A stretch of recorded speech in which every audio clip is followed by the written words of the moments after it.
All right, guys, welcome back into another episode of To The Show Baseball Podcast, presented by Beyond the Monster. I am your host, Andrew Parker, and today's episode, we're diving back into the Red Sox world. I got 12th rounder Ethan Walker on out of the University of Kentucky, and he's another member of the Red Sox 2025 draft class, and he has yet to make his pro debut. So we do dive into a little bit of what he's been up to down in Fort Myers and about his time at Kentucky last year. But before I do get to the interview, whether you're watching me on YouTube right now, listening on Spotify, Apple Podcasts, wherever it is you are getting this episode, please like and subscribe. I'm making a big push on YouTube right now. I'm trying to grow that channel a little bit. It's a little newer channel, so anything helps there, and I greatly appreciate anything you can do. But without further ado, let me shoot you on to the interview with Ethan Walker.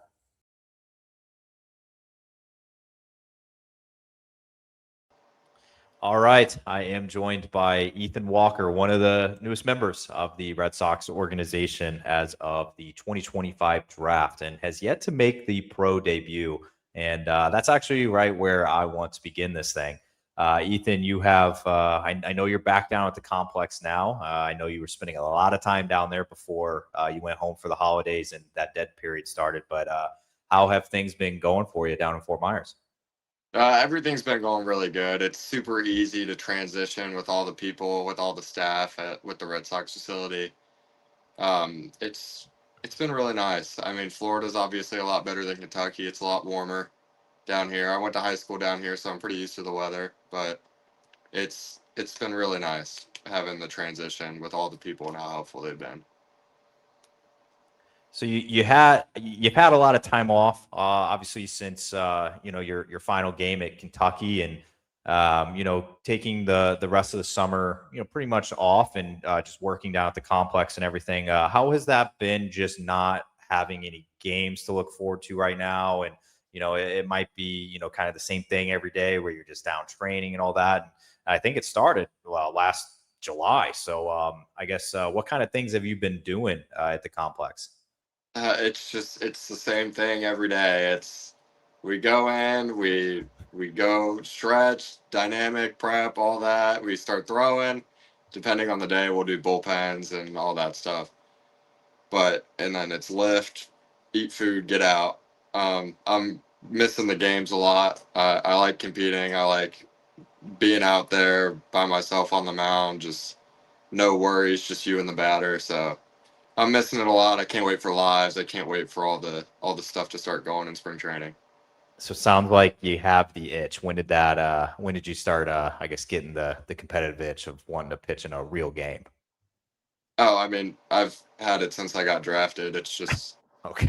it's kind of just been I want to get going. I want to start throwing now.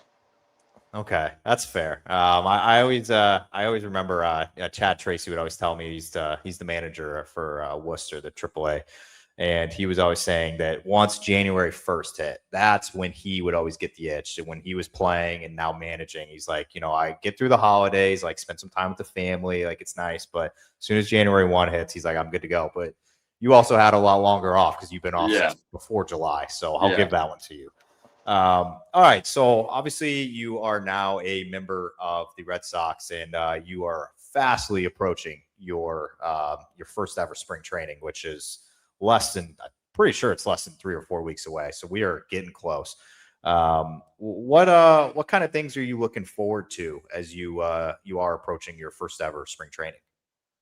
I'm looking forward to meeting all the new people. I mean, it's a lot of new faces. I've already met a couple people who were drafted last year and the year before, and it's super nice getting to know them, having helpful resources. I mean, all the coaches coming down, that'll be more resources for all of us to learn and to hopefully get better.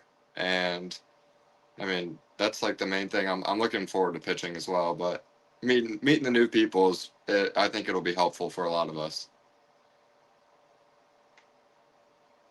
Okay, and you're not a small guy by any means, and I see. I'm hoping Baseball Reference is pretty accurate with this, but they have you listed at 6'2", 184, and I know it's running. Is that accurate or no? No, I'm 6'2", 207 as of today. Well, they got you on a diet, I guess, on Baseball Reference. So yeah. okay, so a little bigger than that, which I guess is a good thing. But so I guess we got to tell our friends over at BREF to update that. Usually they're pretty trustworthy, but not in Yeah. this case. Yeah. Okay, so 6'2" though. So you obviously they got the height right, but I Yes. know it's a running joke that your draft class has a lot of large human beings in it, and it's been a common theme the last two draft classes. What did you think day one, getting to meet all these tanks of human beings that were in your draft class? I mean, it was definitely a sight to see. I mean, I'm used to Kentucky where there was the occasional big guy like Cole Hage, and I mean Jackson Novi was 6'5", so it's like you have the tall people around you. You still have people taller than you, but you still have people skinnier and smaller than you. So it's like, but here it's like, all right, you're the smallest kid. Let's see how it goes. Like we're gonna put you with all these kids that are 245 and 6'2". It's Yeah. it's definitely a different level.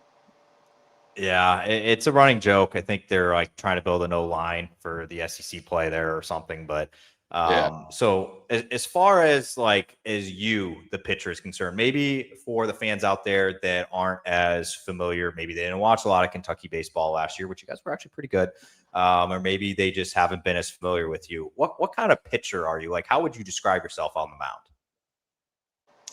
I would say unique and competitive. I feel like a lot of people say they struggle with seeing my pitches just because of how long I hide the baseball. So it's very unique, is what a lot of people say. A lot of people say they haven't seen what I like my arm action and stuff like that before.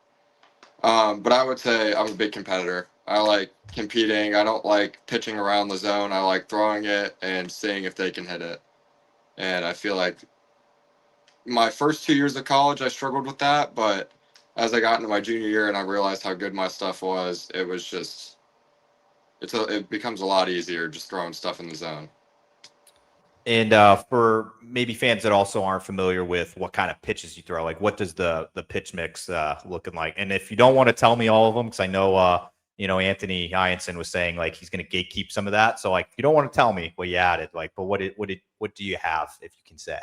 Fastball, slider, changeup, and that's it. I mean, that's those were my three trustworthy pitches at Kentucky, and I've been trying to learn some other stuff, but we're still learning, we're still growing every day. Okay. I know it was a running thing for a while that anybody drafted by the Red Sox for a few years, at least up to last year, was having to learn a sweeper. That was a big one. Do you see that in your future? Yeah. I throw a slurve right now, but I can see a sweeper coming up and or more of a depthy gyro slider. One of the Okay. two. I can see one of those two coming up. Okay, yeah, not too bad. And something else I wanted to ask about as well, and I kind of went through and I watched one of the games that you started in, by the way, Oh, earlier thank you. this year, which is I dabble in SEC baseball. I think it's the best conference in the world for a reason. So I did end up watching one of your games, and I had to go back and check. It was one of the games that you actually didn't start in it. You came out of the bullpen. It was against Oklahoma.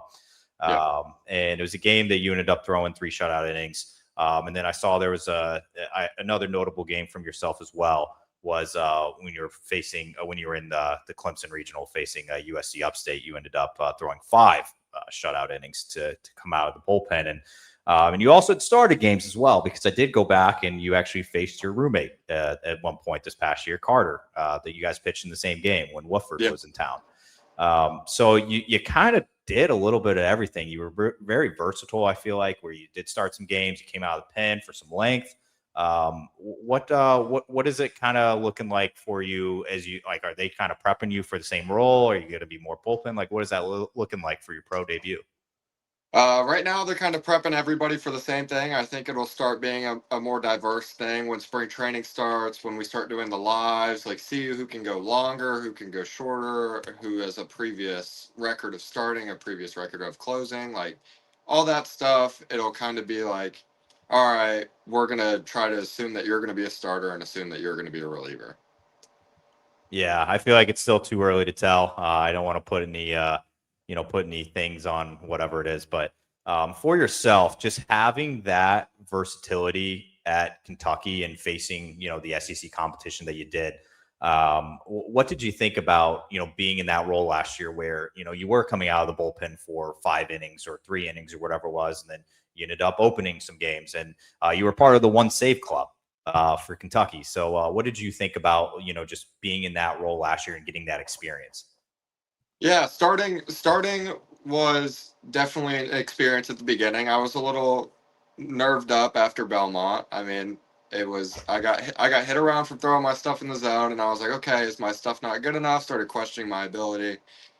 Had some meetings with Coach Roselle at Kentucky, the pitching coach, and we just talked about how my stuff is better. I just need to know where to throw it.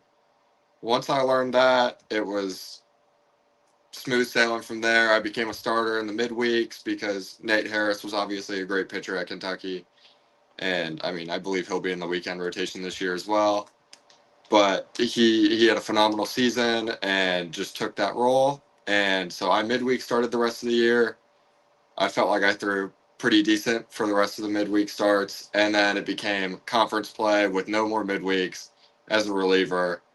And my confidence was fully built up to then, and everything went well. I like having both experiences. I like starting and relieving. It gave me an idea of what the pros could possibly be like, because there's no sense if you're going to be a starter or you're going to be a reliever. Like, once they tell you, that's what you're going to be.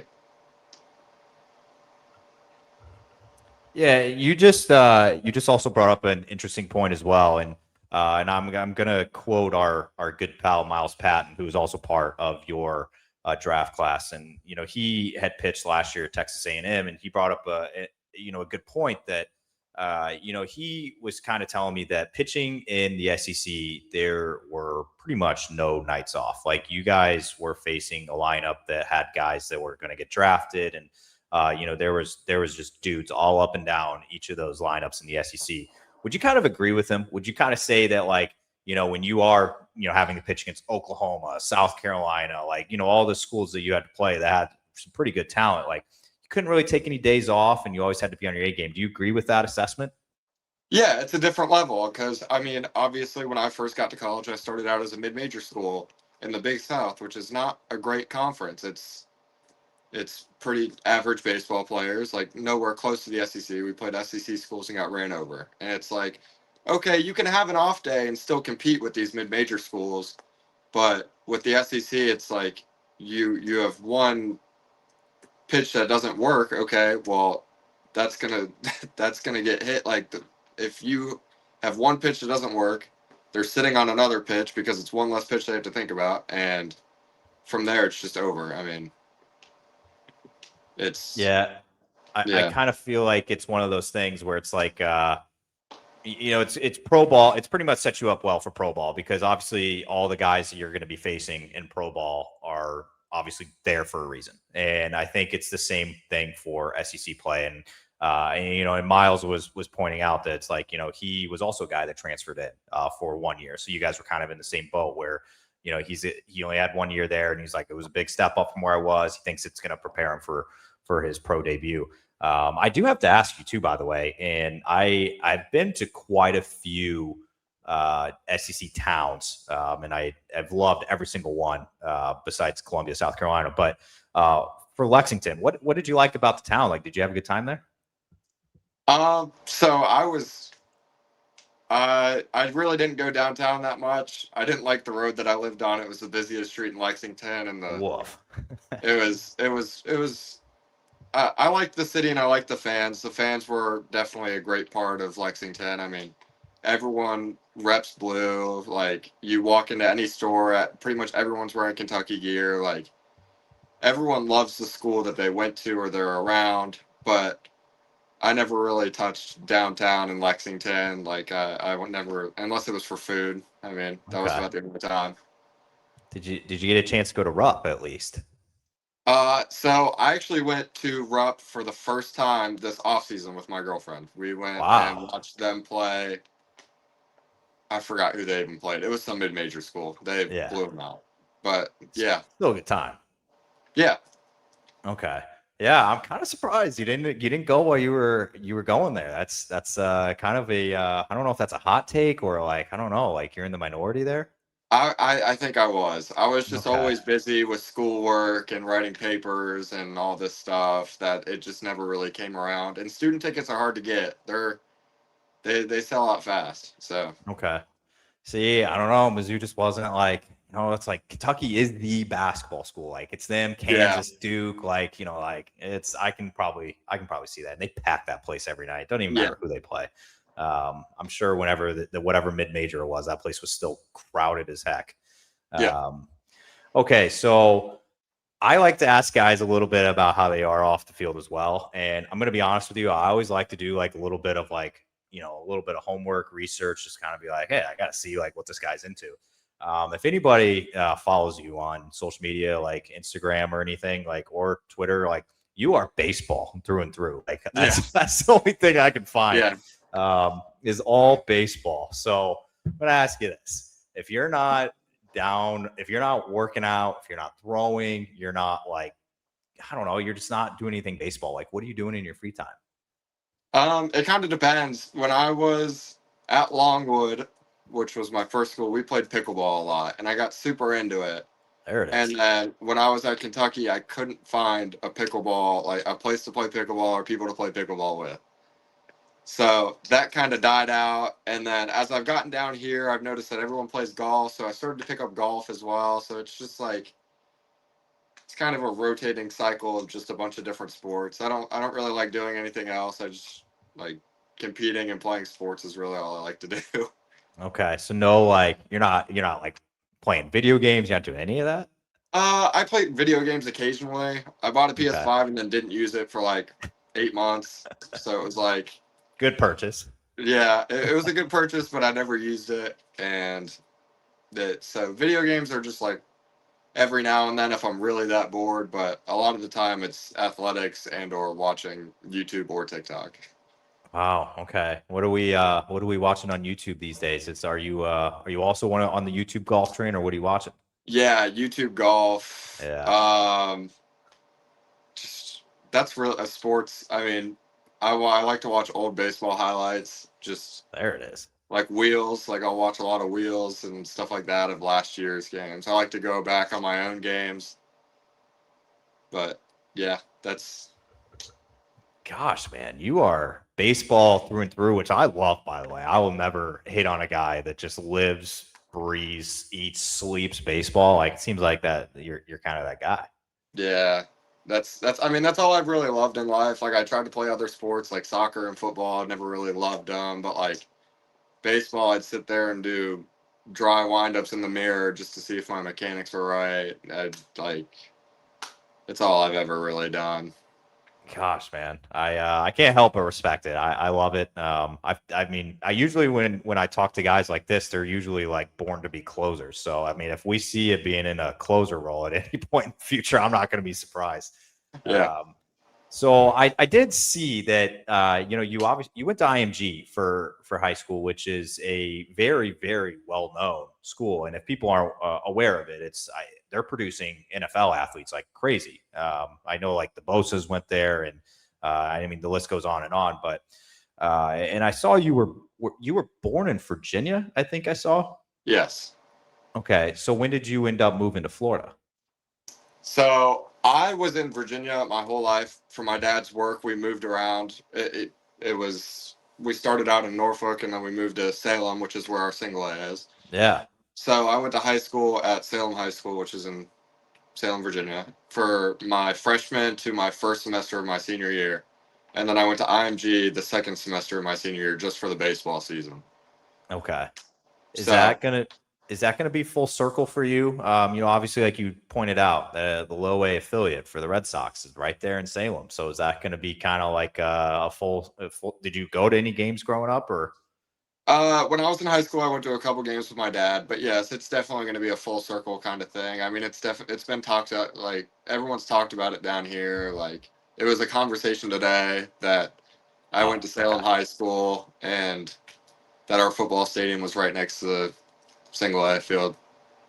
okay. So it's kind of I don't want to keep hammering it down if that's all you hear. So, but yeah, I mean, still cool though. I mean, it's still kind of. I always like too in Salem that they do have the mountains are in the background and all that. I always find that fascinating that there's literally just a stadium right there, and it's kind of almost in the middle of nowhere. But Oh, I don't yeah. know. It's in the middle of nowhere. Salem's kind of just a small town you pass by. Okay. All right. Well, so you still have, I know obviously when you're living down, by IMG, like it's kind of far away from there, but do you still have a lot of like family and I'm assuming friends in the area? No, so none of us actually moved to Florida. They stayed in Virginia. Oh, So my whole family, like I just strictly did the boarding school portion of it and lived by myself for the second semester of my senior year. wow. So you got a taste at a young age. Cause I always say sometimes like, seeing guys turn pro, like some of these draft guys, getting drafted right out of high school and they're leaving home for the first time at like Yeah. 18 years old. But you obviously have a small taste of it, in your college time, but then you also had a taste of it in high school. Yeah. I feel like you're going to be good to go whenever you're traveling around and doing all this away from family. Yeah. Salem will definitely be closer to family, but that's about as close as I'm gonna get. And both them and me have handled it really well. I mean, my parents are super supportive. They love baseball and they love that I still play it. So Okay. it's pretty easy for them to accept that I'll be gone for a while. Okay. All right. Well, I got a couple questions left, and I'm gonna let you slide here. I need to. This is an important one. This is probably going to be the most controversial question that I ask you. So buckle up. I asked all your draft class guys this question already too. So when I talk to guys for the first time, I always like asking this question, and I'm gonna start it off by asking: Are you like a food guy at all? Occasionally, yes. It Okay. So depends. you Like I like trying new foods, if that's what you're asking. okay. Sort of. All right. So I always like asking guys because I think it shows a lot about who they are. But I need your Mount Rushmore here, and so it's going to be your top four.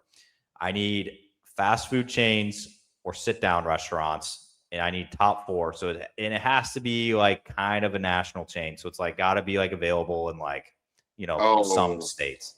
And so I need oh, your top four only. that's hard. I'm telling you, man, it's the most controversial question I ask I because it is I went tough. I went to Big Kahuna's in Lexington a lot, which is only a store in Lexington, I'm pretty sure. But that's was like my fast food I eat every day. But if we're going national, I'd probably go Five Guys. Okay. Probably go Cane's. Okay. Um, wow.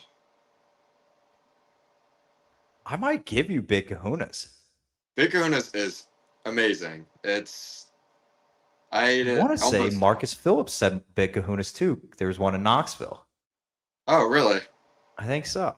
I did not know that. So I might But give that to you if I'm thinking of the right place. all right. And my last one, wow, probably Papa John's. I love pizza.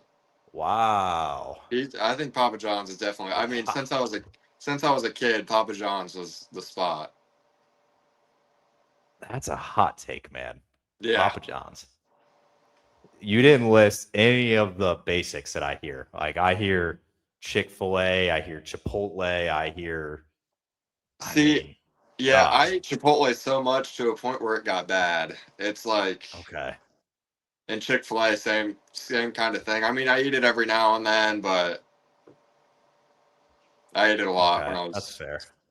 yeah. Gosh, yeah. I mean, you better be gearing up for more Chipotle in the minor league season because I know that gets fed quite a bit. Yeah, I know. But I'm trying to take a break from it right now just so I can get the taste out of my mouth just from eating it so much. Okay, that's fair. You know what though? I respect it. I'm more of I actually do. I've never had Big Kahuna's, but I heard Marcus talking about it. And then I do love Canes, big Canes guy myself. But this is a Zaxby unofficially sponsored podcast, so I'm always Zaxby's through and through. I don't know if you ever I had it. like It's Zaxby's too. amazing. Zaxby's is also really Uh, good. Okay, I'll let it slide then. All right, I have one question left for you here, and we'll end on this. I do want to start it off. Do you like setting goals? Like, do you do like New Year's resolutions? Like, are you a goals guy at all? Not really. I'm just kind of a wing it guy, but I definitely do set goals every now and then. Yes. I love being a wing it guy. Sometimes I am like that. I feel like ever since I got married, I've been kind of a wing it guy. So, Yeah. okay. All right. So, not really a goals guy. So, I'm going to alter this question a tad. So, it's late January right now, and you're about to get started in February. So, I'm going to put you in the time machine here for a second, and I'm going to fast forward to let's say next off season. Let's say it's November 20th right now. So, we're fast forward in a few months. Is there something that you would like to accomplish by then? And when I say that, I mean like it can be on the field, it can be off the field, it can be something personal. Like, is there anything that you want to do by this point in November? Um,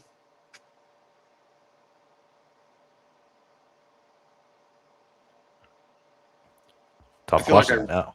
I know. I feel like a realistic goal would be make it to high A by November because I feel I like love that's that. most people make it up single A, high A. So a realistic goal would be high A, but double A would be nice to reach as well, which is very unheard of, but that's definitely a goal. And becoming a more social person. We'll go Okay. with that. Because I'm not too social, but I feel like I'm trying to get better at it, especially with all the people that I'm meeting around here. But Okay. Well, guess what? Doing one of these is a step in that direction, and obviously very much appreciate taking the time. So I had one follow up question. I lied to you, and I do have one left. But yeah, have you heard the lore of the shirts that the Red Sox give out? which ones? The I Throw Fuego shirts. Um, we have some. Yes, it doesn't say I throw fuego, but it's when you hit 100 miles an hour, you get a shirt. Okay, is that going to be in your near future? I mean, hopefully, but realistically, in the near future, probably the next 2 years. Okay. The only reason I ask is because I like kind of ending on that question where it's I ask like, hey, do you have anything you want to accomplish? And I believe it was Marcus that said he wants to one of his goals was to get a shirt, the Throw Fuego shirt. Yeah, He might throw a little harder than you, so I know his might yeah. be like a little different, but I just wanted to see if that was a goal of yours, maybe over the next couple of years. Like, hey, I want It's to throw it's that hundo. it's definitely a goal in life because I see a lot of people around the complex wearing it, and it looks cool. Looks a lot better than Yeah. the random shirts that we get. So it's definitely a goal. Yes. Okay. Where are you? If you don't mind me asking, what's your max been so far? Um, in game, my max I believe is 95.7. So I'm like Okay. 4 miles an hour off. We got this, man. It's in the Yeah. bag. Maybe not 2026, but I feel like 2027 is a year. But Yeah. all right, Ethan. I do appreciate all the time. Obviously, wishing you the best of luck as you start your professional career in 2026. But thank you so much for doing this. Yeah. Thank you for having me.